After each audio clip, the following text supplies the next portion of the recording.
I'm sorry. I'm sorry. I may have some background echoes. I'm in transit. I'm on the roadside, but I will be assisted by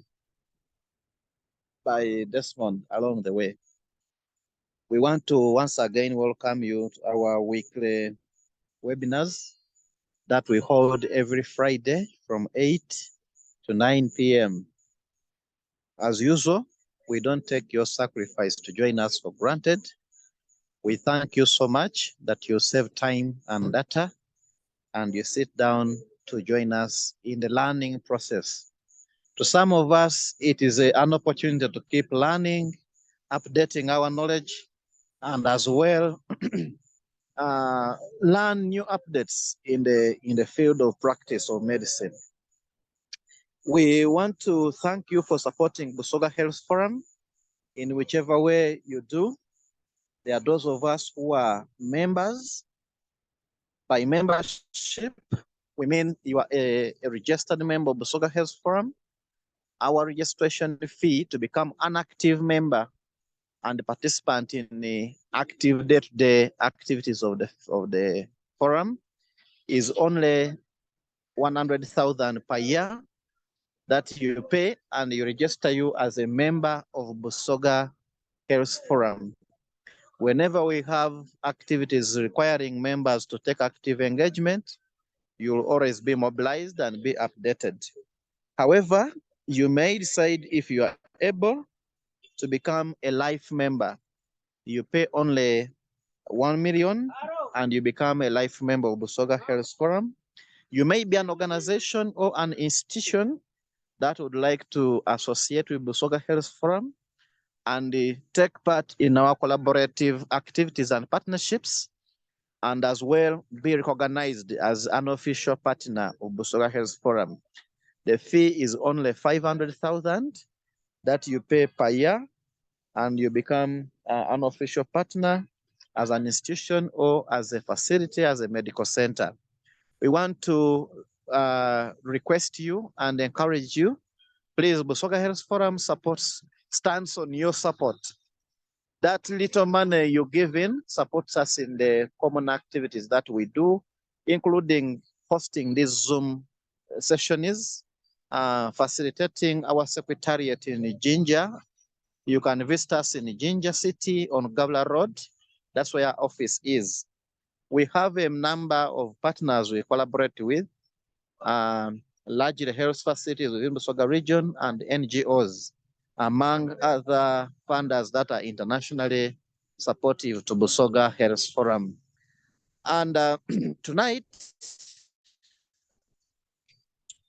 we are going to have a continuation discussing issues of Busoga Health Forum.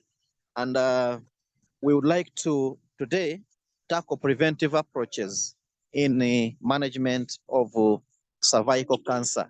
I do wish at this juncture to welcome a senior gynaecologist and somebody reputable in the area of management of women and reproductive issues, especially gynecological matters, and who has taken repute in managing cancers related to women. Today, he will be taking us through issues of how do we, at the moment in the current status, handle prevention of cervical cancer. Together with me, join me to welcome Dr. Othiniel Musana to take us through prevention of cervical cancer. Dr. Musana, you can kindly take over. Thank you very much. Thank you, Dr. Mukembo. I hope everybody is able to hear me this evening. If anybody cannot see my presentation, let me know. We are hearing you, Doctor, and it is visible. Okay, that's good. So once again, I'm Dr. Musana. I'm just continuing from where we stopped off last week, discussing the risk factors for cervical cancer. I will tend to place my presentation around the public health interventions as opposed to the individual preventive interventions that may happen. The reason for this is we have a wide range of cadres on this forum. So I'll try and be as simple as possible. And I hope the questions may be as many as they may come. So Once again, just to remind you that cervical cancer is the only cancer where there is a belief that it can be eliminated. The only cancer which can be eliminated. And of course, just to remind you about the targets set by WHO, about 153 countries, the 90-70-90 strategy, vaccinate 90% of the girls by the age of 15, screen at least 70% of the women by age 35, and of course, treat those who have been identified with precancerous lesions or with cancer of the cervix. Natural history of the HPV infection. Remember, we said cervical cancer is caused by high-risk HPV infection. So you acquire HPV earlier in life.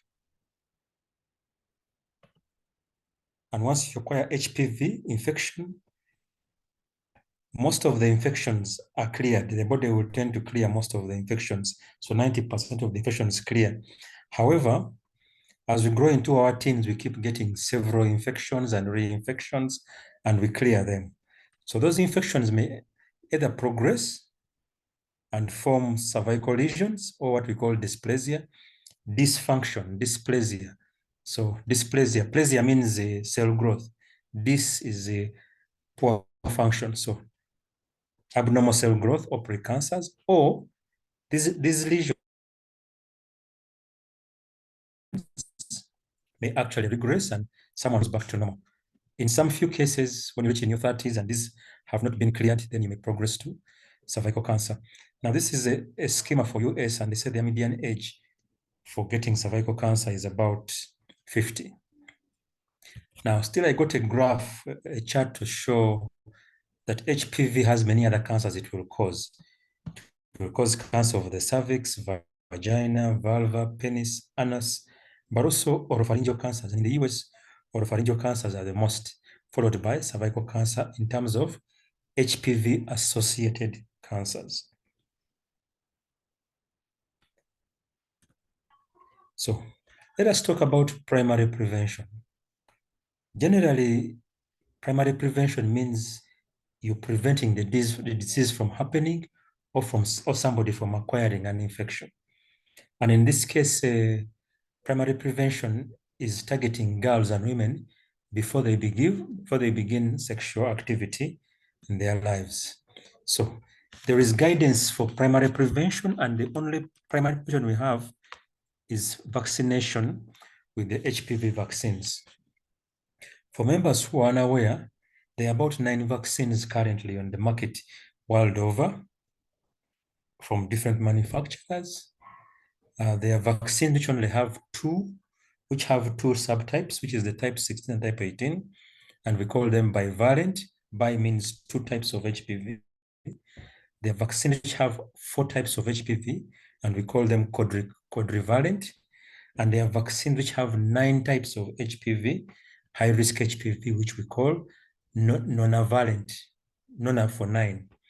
So generally, WHO recommends that we use a 1 dose or 2 dose schedules for girls aged between 9 to 14. And the target is that these girls are likely not to have begun sexual activity. Now, much as the girls are primary targets and most vaccine programs are targeting the girls, I think remember that secondary targets also exist. These are the boys and older females where feasible and where the costs can be managed, please vaccinate them. They also recommend a 1 or 2 dose for girls aged 15 to 20 years. So before they were saying only 9 to 14, now from 2022, they are now encouraging us to vaccinate girls from the age of 15 to 20.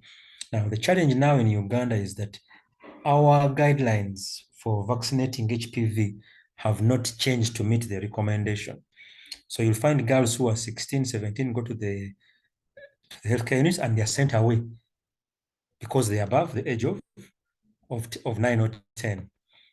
Then for women who are above 21 years, at least give them 2 doses within a 6 months interval.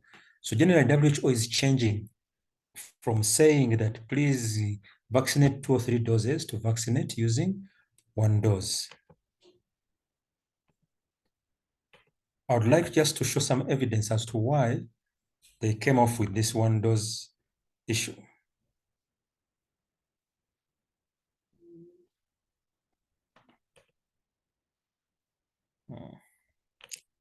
Just a moment, sorry.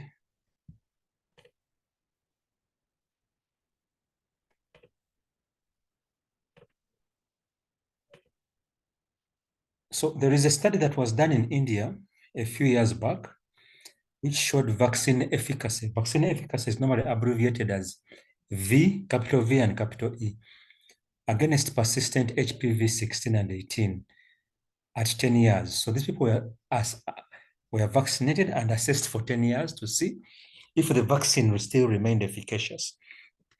In that cohort of people, some received 1 dose, others received 2 doses of HPV, and others received 3 doses of the quadrivalent. Now, the quadrivalent is the one which has 4 HPV types, and we shall see what those types are. So, on follow-up, just a moment.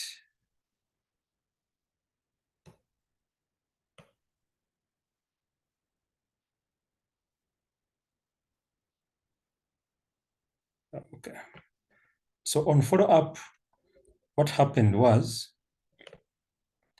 now, we had women who were assessed. All women who were assessed were 10,667 women. Of those who were unvaccinated were 1,400, and those who were vaccinated in total were 9,000. And this was some received 3 doses of the HPV vaccine, some received 2, and some received 1 dose. And this is after a 10-year period. When you look at the women who got new infections, when we say incident infection means new infections after vaccination, you will see that whether you got 3 vaccines or two vaccines or 1 vaccine, basically the rates of new infections were the same. If you look at persistent infections, basically the rates were the same. So there was no difference at 10 years for women who received 1 vaccine to those who received 2 or 3 vaccines. So that study from India then informed WHO's new policy as to why they should change from 2 or 3 doses to 1 dose. So now the recommendation from a public health perspective to my colleagues, the midwives, the doctors, the gynecologists, is to give at least 1 dose of the vaccine. You don't need 2. So 1 dose is enough. Please remember that. Then of course, people last time asked me, why do you vaccinate women over the age of 26, up to the age of 26? There is evidence that women below the age of 26 actually clear the virus. So vaccinating them will protect them. And that evidence still came from a paper which was still sent to the WHO, which looked at the HPV vaccine efficacy and effectiveness against cancer. And of course, I would like to summarize this for you. I hope you'll understand it. I'll try and be as simple as possible. So this vaccine efficacy, this was the vaccine efficacy and effectiveness of at least 1 dose in women under the age of 26. So anybody under the age of 26 in this study was vaccinated at least once. And the vaccines were different types. They had what they call the bivalent, that is the 2 types of only HPV 16 and 18. They had the quadrivalent, this one, which has 4 types of HPV, 6, 11, 16, and 18. And then, of course, they had the nanovalent, the one which has 9 subtypes, which has extra 31, 33, 45, and the rest. But let us go back to what we wanted to show. Now, on this table, efficacy is on this side. The vaccine type is in the middle. Doctor, your screen is not moving. Oh, sure. Yeah, on HPV vaccination, we are not seeing the table. Just a moment, please.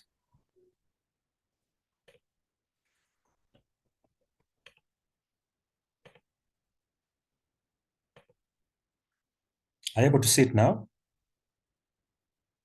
Yes, we are able to see the table now.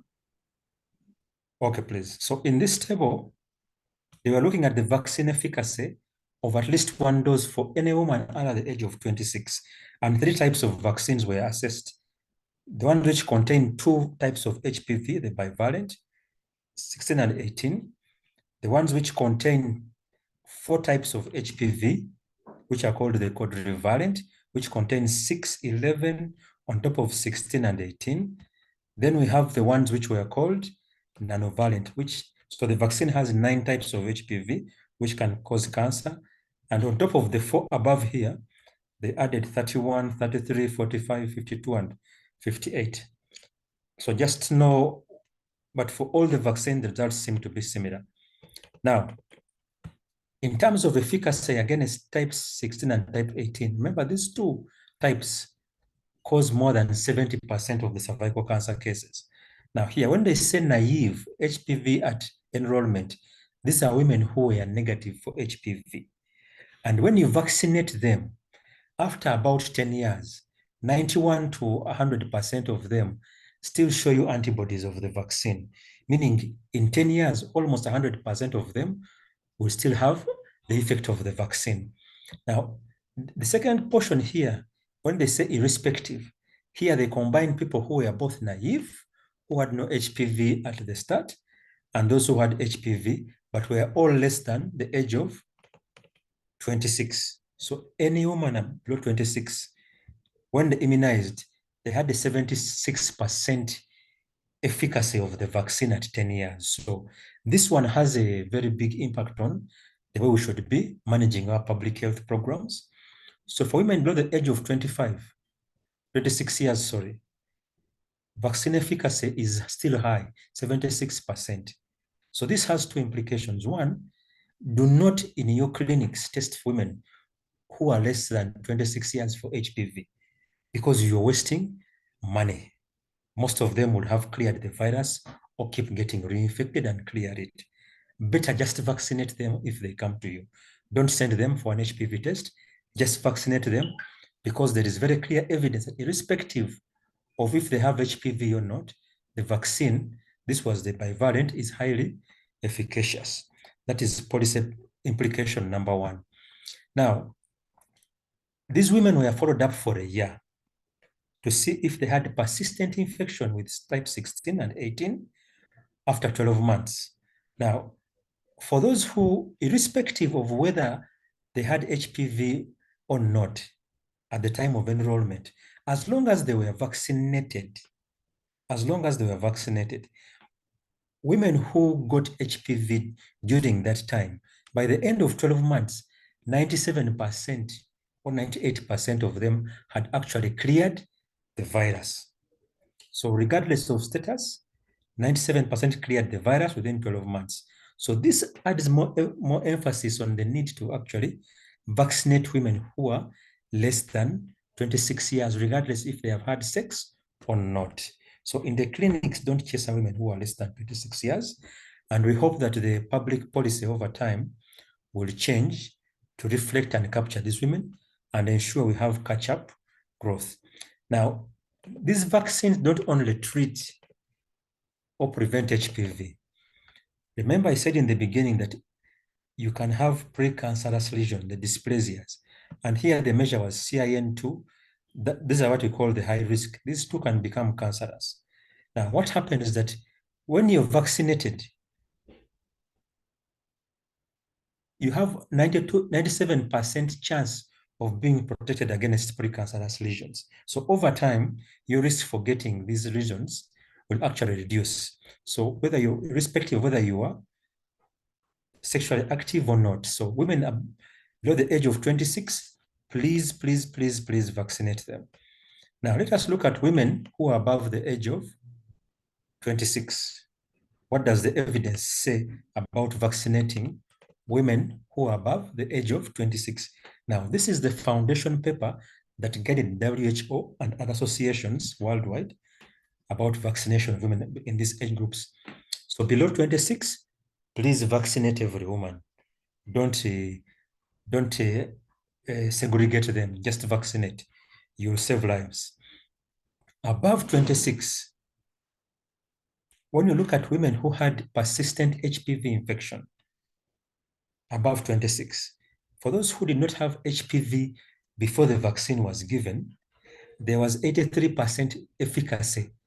So it means that 83% of them would clear the virus. For those who did not have, for those who were sexually active and had HPV at the start of the study, then followed by vaccination, there were only 43% efficacy. So it means that as you grow beyond 26 years of age, if you are sexually active, your efficacy for the vaccine reduces. The same thing with the lesions which can become cancerous. There is little protection for women above the age of 26, and this is 26%. Only 26% of them clear. So for these women above the age of 26, if they have not had HPV, these are the ones you must screen for HPV, test for HPV. And if they have no HPV, you may consider, you may, not you should, you may consider giving them a vaccine for HPV because there is some protection both in persistent infection and also some reduction in CIN2 or the precancerous lesions. So above 26 years of age, please do not vaccinate unless you've had a discussion with the gynecologist. So I will go back to our presentation and see where we had reached. Sorry about that.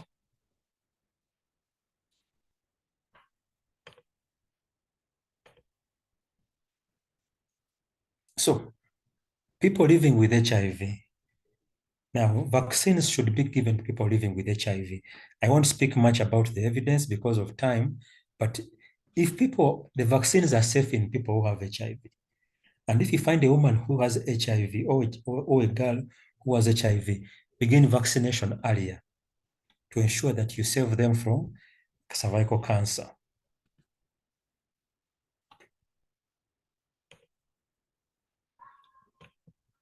So in terms of vaccination, what is the key message? The key message is 1 dose of HPV vaccine is enough. I know the government is saying give 2 doses, 3 doses, but 1 dose is enough.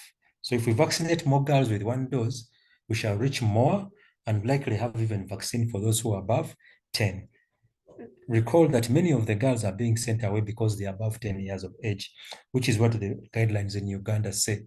So policy implication or clinical implication for all of us, anybody who walks in below the age of 26 years, please vaccinate, regardless of if they are sexually active or not.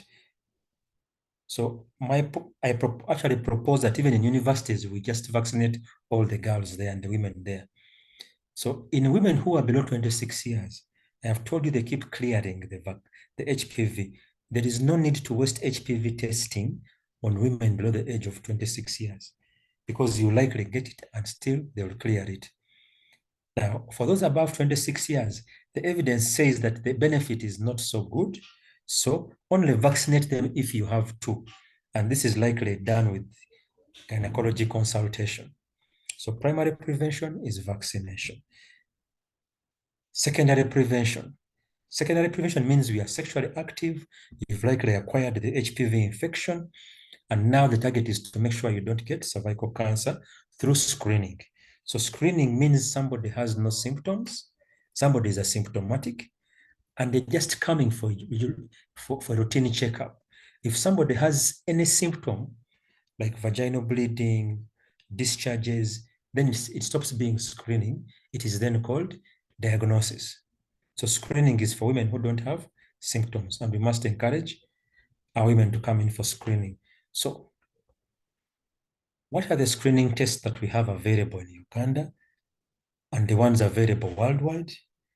One is visual. So now this is for us who work in tertiary hospitals, it is very painful to see a woman who has been seeing doctors, clinical officers, midwives for over 10 years complaining of discharges, and nobody has done a speculum exam. So the simplest form of screening is put a speculum and you do visual inspection with your naked eye and just look there. You'll save many women. So naked eye inspection of the cervix, sometimes called cervicoscopy. If we use a magnifying glass, we sometimes call it gynoscopy. Then, of course, now this has been improved over the years with visual inspection using acetic acid, the so-called VIA. This is something that must be used from Health Center 3, where there are midwives and postnatal care and deliveries, all the way to the referral hospitals that we have in the country. Now, the science here is that because cancer cells are growing and dividing rapidly, they have to produce a lot of protein to sustain this growth. So when you put acetic acid coagulates the protein, and what the health worker sees will be a white coating on the cervix. So acetyl whitening is just protein within the cancer cells. Normal cells don't produce much protein, so they will remain their normal color, which is pink. Then, of course, we have cytology, which is the study of cells under a microscope. And we have the pap smear and what we call liquid-based cytology. So all these are available in Uganda from naked eye inspection, VIA, cytology, pap smear is available. And we also now have the HPV DNA test. Now, the HPV DNA test has caused confusion in HIV programs. It is the best test to do for people who are HIV positive. The challenge is when reagents run out, the nurses tell you cannot screen for cervical cancer, yet they can do VIA. Because there is no gene expert cartridges, then they will stop screening instead of going ahead to do the VIA. So in HIV programs, if there is no HPV testing, please continue to do the VIA, do not stop. Now, how do we compare these tests? Now, when comparing tests, there must be a gold standard. Now, the gold standard for comparing these tests is normally based on histology, where we take a biopsy and we study and get the HPV and the cervical cancer and grade them. Now, when you're comparing a VIA is very sensitive. It means that you're likely going to get a lot of positive results if you use VIA compared to the pap smear, which is only 58% sensitive. So pap smear, if you use pap smear once, the sensitivity is only 58%. So you'll miss out so many cases. But if you use pap smear in a series, you do it this year, do it maybe next year, the sensitivity increases to maybe about 70% after 2 tests. That's why pap smear is done in series or in sequences of separated. Every 2 years, do a pap smear. That will increase the sensitivity. If you use it for 3 times in about 6 years, that is 1 test every 2 years, the sensitivity of the pap smear becomes close to 100%. So keep using the pap smear if it is your test of choice. So sensitivity just means the ability of a test to give you a positive result, just like the way you say, use determine for high sensitivity in HIV testing, as opposed to using the StatPack and the Unigold. Now, the HPV DNA is also very sensitive, 90% sensitive. However, if you come to specificity means if they give you a negative result, what is the level of confidence you can say that this test is actually negative? So HPV VIA, a negative VIA has very poor specificity. So if a VIA is negative, you cannot be confident to say that this woman actually does not have cervical cancer or abnormal lesions. 2, the pap smear is very sensitive, is much more specific. So a negative pap smear is more likely to give you more confidence to say this woman actually has no cervical cancer. So in some of our centers, we tend to do what we call co-testing. After I do my pap smear, I also do a VIA to see, because the VIA is sensitive. If it is a positive, I'll likely see it. The pap smear is specific, that if it is negative, it is likely going to be negative. So if I have 2 negatives, then I'm comfortable. The HPV is also very highly specific. So as you move on, these tests compare in different ways, but they are all useful tests. For the case of Uganda, I think we need to be using the VIA for every woman, unless they have the pap smear accessible to them. VIA is a very cheap test. The pap smear requires a lab, and HPV also requires the lab, which may make them expensive for our public health. So what do you need for a VIA? You don't need a lab. You just need your speculum. You need some cotton, acetic acid, and some saline. When you apply your acetic acid on the cervix, the normal areas remain pink like that. And the abnormal areas, the normal areas remain pink because they do not have lots of protein. The abnormal areas become egg white. This is what they call acetal whitening on the cervix. So these are the areas which have lesions or precancerous or premalignant lesions of the cervix. And these are the areas we treat. Now, the commonest form of treatment in Uganda for such lesions is the cryotherapy. And it looks something like that. So this can be done by a midwife at Health Center 3. No need for a doctor, no need for a specialist. A well-trained midwife at Health Center 3 can do the VIA, read the test. She can even take a biopsy if needed, and she can even treat. So for Usoga and other areas that may not have screening programs, the VIA is perfect. And I know in Mayuge, they have trained some midwives to do thermal ablation. So let us hope that we can scale up the program of VIA as a prevention. The pap smear. Now, the pap smear is quite expensive. In Kampala, the cheapest I know is 30,000 shillings at Sandia Hospital, but others charge anywhere between 100,000 to 150,000, and results come back after, say, a week. The VIA you see immediately, and you can treat immediately at the same time. The pap smear, you take off the sample, it is sent to the lab. So there must be somebody who is trained. Not every lab person can read a pap smear. We have what we call cytologists, lab people who are specifically trained to read the cells in the pap smear. So what do they see on the microscope? Now, when they remove your cells from the cervix, what they are trying to look at is the size of the nucleus. Just a moment. The size of that nucleus, that small black dot there, versus the size of the cytoplasm. So normal cells have a small nucleus, very small nucleus. But as the cells become abnormal, the nucleus begins becoming bigger. So the bigger the nucleus compared to the size of the cytoplasm, the bigger the nucleus, the more we know that this cell is becoming cancerous. So cancerous cells almost have no cytoplasm. So when we say low-grade lesions or the mild dysplasia, the cells, the nucleus has become big. When we say high-grade or things which are or precancerous, the nucleus is much bigger than the normal cell. So at the pap smear, what they're looking at is the size of the nucleus to tell us if there is possibility that you will get a cancer or not. Then we have the HPV test kit. Of course, now there have been several kits that have been flooding the market and increasing the expense. However, what we are using these days is the normal swab.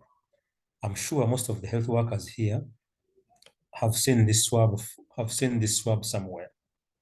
This swab can be given to the woman, and she goes home and collects her own sample. She inserts this tip into the vaginal canal, rotates about 360, removes the swab and brings it back to the health facility, or she can use the health facility toilets, take the swab, bring it back to you, and it's taken to the lab for testing HPV. So do not complicate HPV testing so much by trying to buy very expensive kits. These are enough and they will serve the purpose. And hopefully for those centers which have HPV testing, I am aware HPV testing is available for HIV programs. So hopefully they're using it to do that. Now, as we screen, we have what we call approaches. And this will determine how we use our resources. There is a screen and treat. What we used to call same-day testing and treatment. And the screen and treat is the decision to treat based on a positive screening test only.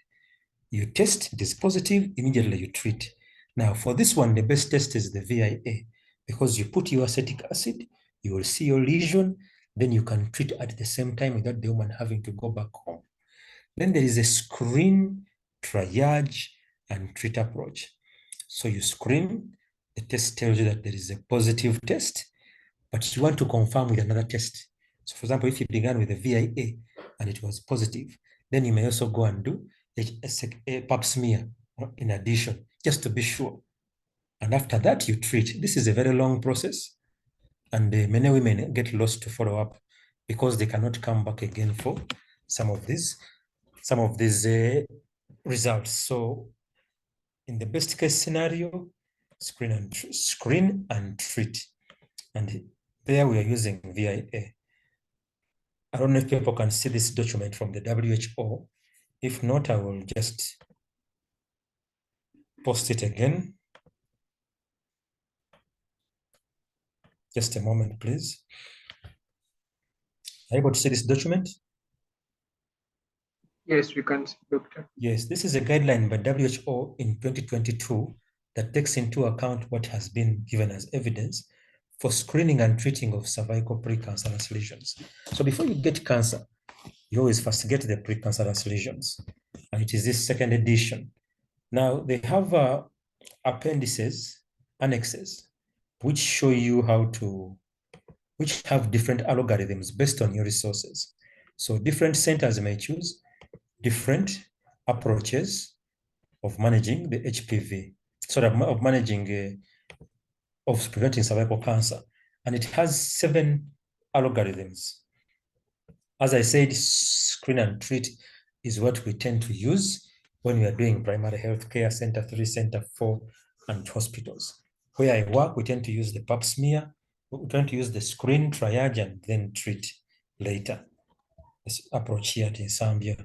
But every center can use theirs, but we recommend screen and treat using the VIA.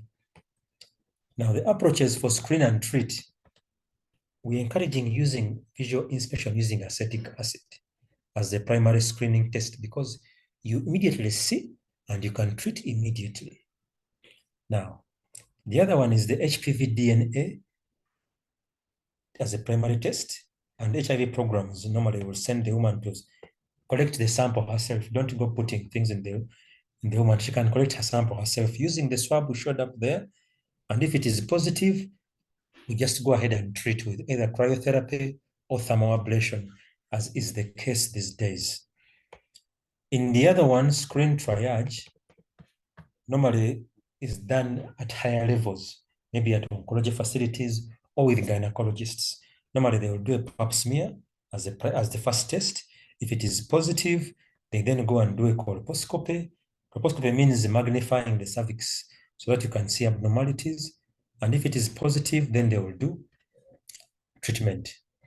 Others may use HPV. I don't use this much because of the costs involved for the test in Kampala in the private sector. And if it is positive, then they will do a VIA and then test. So the screen and treat is the better approach for a country like Uganda for us to achieve a significant reduction in cervical cancer. So what does it look like? What do they say? Screen and treat. For the health workers here, when we do VIA testing, if it is negative, the woman comes back in 3 years for screening with another VIA test. If she's positive, we do what we call ablation. And the midwives, I think in Busoga, some of them have been trained in thermal ablation. And this works. If the lesion cannot be seen well, then we take them to theater and do what we call a lip excision. If you think it's a cancer, then you go ahead and do a biopsy. So this one I'll stop there because this is the only approach we are promoting for the primary healthcare facilities in the country, as it gives you results immediately and you can treat the patient immediately. So we'll go back to the slide. We are focusing on a screen and treat approach. So, key message. VIA is highly sensitive. It is very cheap. 1 bottle of acetic acid, vinegar, normal vinegar, the one we use for salads, costs about 7,000. And it can do over 650 tests in the field. So it is very sensitive, it is cheap, easy to perform by anybody. So it must be the test of choice for screen and treat in Uganda as opposed to HPV screening or pap smear screening. So what is the implication for us as a policy, as BHF, as institutions? All women should at a minimum access the VIA test every 3 years. We cannot be there without screening the women. Any woman coming in with a discharge, don't give her your pessaries and what before looking at the cervix and doing a VIA. You may save her life because later she may come back with a cervical cancer. Pregnant women, pregnancy is never a contraindication to screening for cervical cancer. So most women in Uganda will attend antenatal care. So for those who come below the age of 20 weeks or less than 5 months pregnancy, please, you can do a VIA. It is not contraindicated. But also these women, most of them will come back for postnatal care at 6 weeks to vaccinate their children. Please, please, please vaccinate these women. You notice I haven't spoken about reducing sexual partners, using condoms, don't deliver a lot, don't use COCs or use COCs, because at individual level, those an individual may choose to alter their behavior, which is very difficult for most of the people because they have no control over things like getting pregnant. But at policy level and at the level of the institution, we are able to see that we can actually vaccinate the woman. Any girl who walks in, the first thing, vaccinate her. She comes in for malaria, vaccinate her. Any woman who walks in pregnant and this, vaccinate her. So I've focused more on prevention, on the issues of the institution that we as health workers and health planners and health policy makers can actually support and implement to reduce cervical cancer in Uganda. Thank you very much. I welcome questions. Great. Thank you so much, Dr. Musana, for this presentation. It has been a good series, and I hope people are still following from the first one we had last week to this one. Right now, we have opened it for questions, and I see Dr. Steven, your hand has been up for long. I will come, you unmute and then ask that question. Yeah, thank you so much, Dr. Musana, for this presentation. I actually have 3 observations, then the last one will be my question to you. Otherwise, I'm called Dr. Jingo Steven. Now, the first observation is that for some of people who have been listening to you, especially for the HPV DNA test, you've said that even the lady can self-collect the sample. I just need to inform them that yes, in HPV DNA, we are not interested in the cervix. We are only interested in getting the vaginal discharge, because if somebody has HPV in the cervix, definitely it will be everywhere in the vagina. So once they self-collect, because some people will be like, hey, but how would the lady now get to the cervix? No, the cervix is only, we are only interested in the cervix if you are going to do things like pap smear and VIA. Otherwise, for the HPV DNA test, that one the lady can collect so long as they put the swab in the vagina. And once they get that discharge, we can always get the HPV virus. But then also the other observation is you talked about the 1 dose, and you talked about the studies done in India. Actually, even here next to Uganda, our neighbors, Kenya, actually they did randomized controlled studies, and actually they showed that actually the 1 dose is enough for some of these young girls. And you know how difficult it is getting these girls or women for the 2nd dose. Okay, the only issue is that now WHO said, okay, it left now the decision to the different governments, Ministry of Health, to make that decision whether they are going in for the 1 dose or they are going in for the 2 doses. But I think as of now, I think most African governments are still into the 1 dose. No, the 2 doses. But even here, just I wanted to inform you, to inform other people, because at least I know for you, you know, that even here across our neighbors here, the randomized control trials have already been done, and they have actually shown that the 1 dose is enough. And we know that actually most of them getting them for the second dose actually is a problem. So if you can give one dose, that will be good enough. Then the other observation is that for people who are using VIA, I've used the VIF the time I was working in a village in the Kalori Rwanga Hospital in Nyachibale, and I realized that hey, we should be careful. Many ladies have what we call cervical ectropion, and once people don't know, who are not experienced, once they put the acetic acid there and they have the color changes, they will now make people the women to get anxiety. So you should know that we have what we call ectropion, and actually ectropion is even more common to these ladies, especially even the ones that have delivered vaginally. But my question to you, Dr. Musana, is one that just yesterday I was in my office and I got a 64-year-old lady who had done pap smear like 10 years ago. So she goes into the consultant gynecologist who sent her to me for cervical screening. However, when I tried doing the speculum, of course, it was difficult, very painful. Looked at the cervix, stenosed, couldn't put in my pap smear brush. So I'm like, the lady asked me, so now what next? Of course, I tried to explain to her that she's 64 years, even the transformation zone has already gone inside. And I had two options, either to do endocervical curettage or HPV DNA testing. How would you go on with this kind of presentation for this 64-year-old who needs to do cervical screening and she has a stenosed cervix? Because me now that I told her that maybe we need to do endocervical curettage, but now in the cervical curettage, now we need to go to theater, and then the other simple one would be the HPV DNA test. So how would you go ahead with this, especially knowing that now that the transformational zone actually has been retracted upwards into the endocervix? Thank you so much, Dr. Stephen Jingo, a gynecologist. Okay, thank you so much, Dr. Stephen. Dr. Musana, as you come to answer Dr. Jingo, you would answer this question before I come to another two. Dr. Sarah says she received a 19-year-old with HPV plus 16, 18, and 45. What's the best management? Yes, you could answer those, then we can have Ronald asking. So generally, for Dr. Jingo, the issue of the 64-year-old, if you cannot see the squamocolumnar junction or you cannot see the TZ, it is always better to take a biopsy. And since you have both the biopsy and the HPV, I would do both just to be on the safe side. So that one I would do without reservation because I need to be sure of what is happening in the 64-year-old.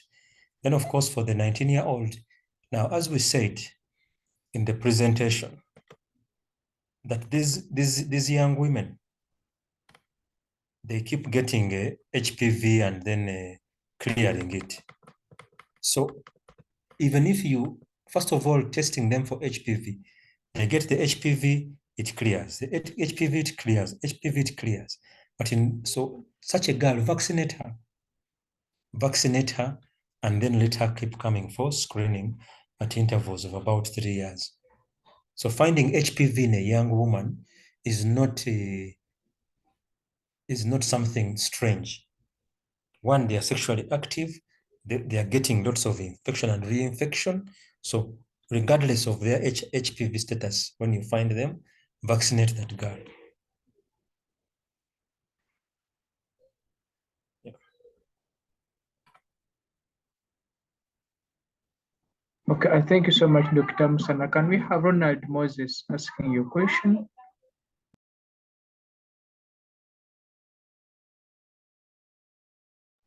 Ronald, could you unmute and ask the question? Thank you very much. I was having trouble unmuting. Thank you very much, Dr. Musana. I just have two questions. Is there any evidence of cross protection between the serotypes, e.g., women who have received the bivalent 16-18 having some protection of some sort against 6-11 or 30-something? If not, won't this lead to population level selection for other serotypes that are less common, so that in future, if some countries, for instance, Uganda, the commonest vaccine we have is 16-18, later we find another epidemic driven by 6 and 11. I think another way to ask this question is that for girls or women immunized with the bivalent 16 and 18, what is the prevalence of other serotypes causing cervical dysplasia and cervical cancer in that group? Thank you. So maybe if you look at the studies that were done on the vaccine efficacy, remember they used the bivalent, which has the two, 16 and 18. They used the quadrivalent, which only adds on 6 and 11. And then they used the nonavalent. Now, generally, there is some cross-reactivity, even just by using the bivalent vaccine. So the other types, 33 and the rest, there will be some cross-reactivity. That said, the antibodies that are formed for some of those serotypes or some of those subtypes reduce much quicker than, for example, the ones for types 18. And that said, also there's been some reviews, meta-analysis done that shows that there is no clear evidence yet if there is that selection of towards the other subtypes of HPV in women who receive vaccines for 16 and 18. So as for now, there is no evidence to say that that shift is occurring from those women who are being followed up. Okay, Dr. Musana, Chigundu asks, what's the rate of transmission of HPV among uncircumcised men? And then what's the cutoff low age for vaccination against cervical cancer? Then lastly, where should a sample be collected from for cases of pap smear or HPV? Is it at the vagina or the cervical os? And how easy is it to collect the sample without picking normal flora?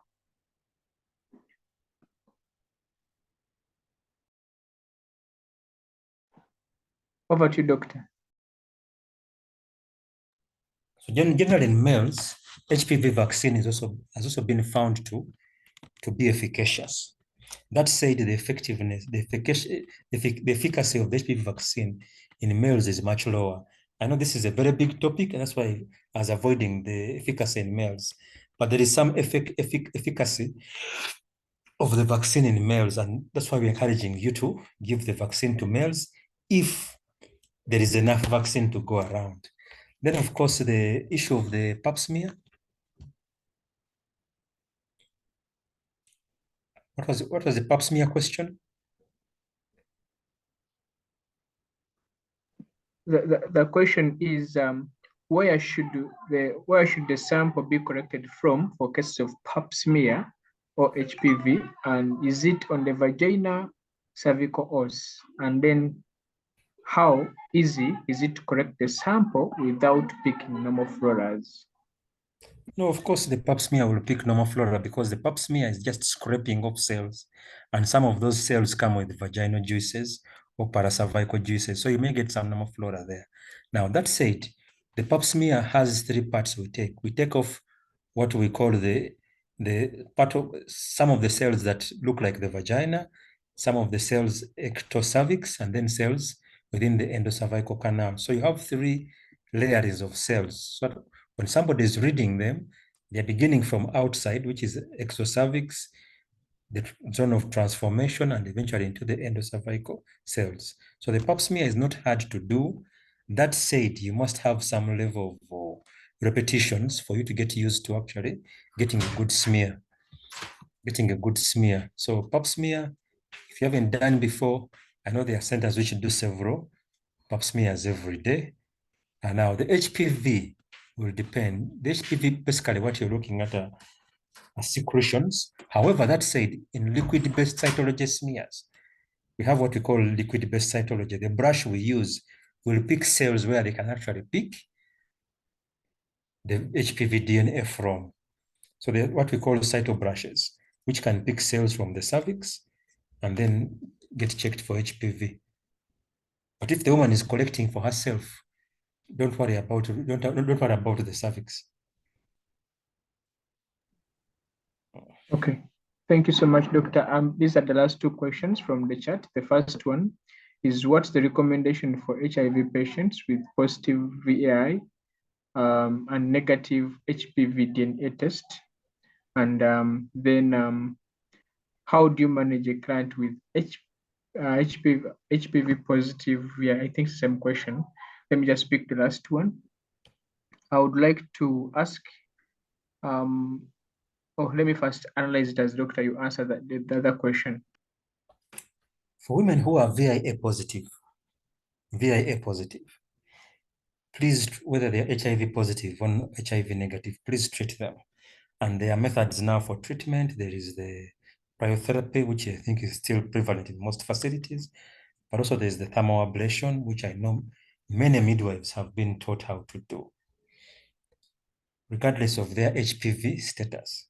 Now, as I said, we are promoting more of a screen and treat approach, as opposed to the screen, triage, and treat approach, which may be feasible in facilities which have either gynecologists or oncologists or MOs who are properly trained in reading these results. So VIA positive, you're sure, treat. Now, the challenge with VIA, because of its sensitivity, it has a problem with quality controlling it.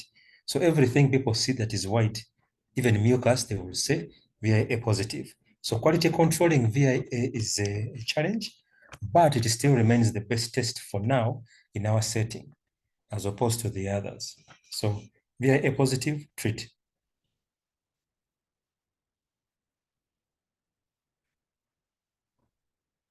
Thank you so much, Dr. Musana, for this wonderful presentation. I think we are coming to the end of our session, but before we close, maybe if you have any closing remarks, Doctor, you could, and then I welcome Professor Peter to give closing remarks to this session.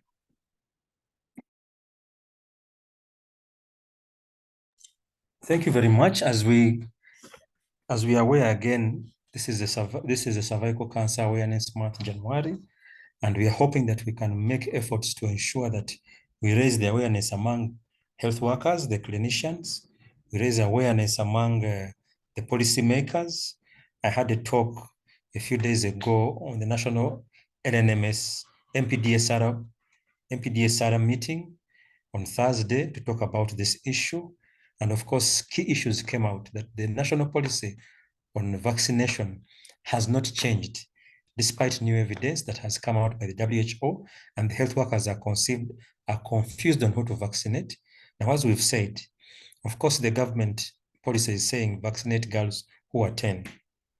But please, you know that the evidence is suggesting that anybody below the age of 26, please vaccinate. One dose is enough. In case a girl comes one dose, it's enough. Dr. Jingo said there's evidence in Kenya, and I saw that. But I was looking at the studies which changed the policy for the WHO in that area. Then, of course, VIA. Pap smear is not readily available because of the costs of one, the kit, two, collection is a problem. Then three, you must have a trained cytopathologist, which means that samples may never reach even the lab and results may never come back. The HPV test has been promoted as the primary screening test in HIV programs, which is okay. The challenge is when the programs have used up the HPV genotype cassettes or cartridges, they then stop screening and forget that VIA can still be done to safeguard these women from getting cervical cancer. So remember, anybody below 26 years of age, encourage them to get vaccinated. Encourage them. At the center, we are trying to see if the ministry, I think next week is going to sit to see if they can try and factor in the change in policy so that they can vaccinate people below the age of 26. So VIA. Any woman coming to you, whether she's pregnant, coming for a discharge, coming for malaria, please screen that woman. You will save a life. Thank you. Thank you so much, Dr. Othiniel, for this presentation. I welcome Professor Peter to give closing shots and close the session. Thank you. Dr. Musana, thank you so much. We at Musana Forum, we are very proud of your commitment and the passion to pass on this knowledge, which you able to do very well. both in your areas of obstetrics and gynecology and oncology, but also public health leadership, but also I say a lot of epidemiology. Thank you for educating the masses. We actually have a lot of cancer in Busoga, something we really need to be working on. And actually, I think this weekend you receive a call from me on how do we move to the community. Currently, Busoga Forum has started. You know, we just met 3 years as Busoga Forum, and we were formed during COVID. But we had a short strategic plan, which is ending, and we've started working on a new strategic plan that will focus on children and young people and women. So, and we work differently with partners and everybody. So I want to invite you so that we really work on doing some of those simple things and taking them to the countryside. I'll just be speaking to my daughter here, who is 11, and she's already received her HPV. She's due for her second dose per our schedule. And I think she was saying, I'm going to my mommy so that we go, or I will take her anyway. So members, let us pass on a message. Prevention is much easier. And health workers, I think this is a task we must do to do public health. Public health is the foundation of health. The other thing, Dr. Musana, I spent 6 years on the NITAG. The NITAG is the National Immunization Technical Advisory Group. I think what they need is a request, just working with the right program, maybe even the EPI program. And they draft a letter to the NITAG to consider whether they can move to a one-dose strategy. They use a lot of evidence, even look at systematic reviews, etc.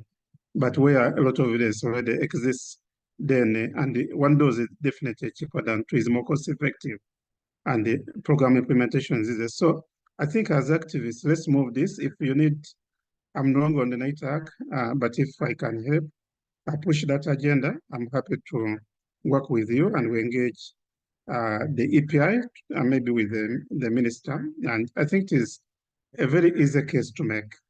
So I think those are the two things I wanted to talk about, but to thank you so much for your commitment and leadership.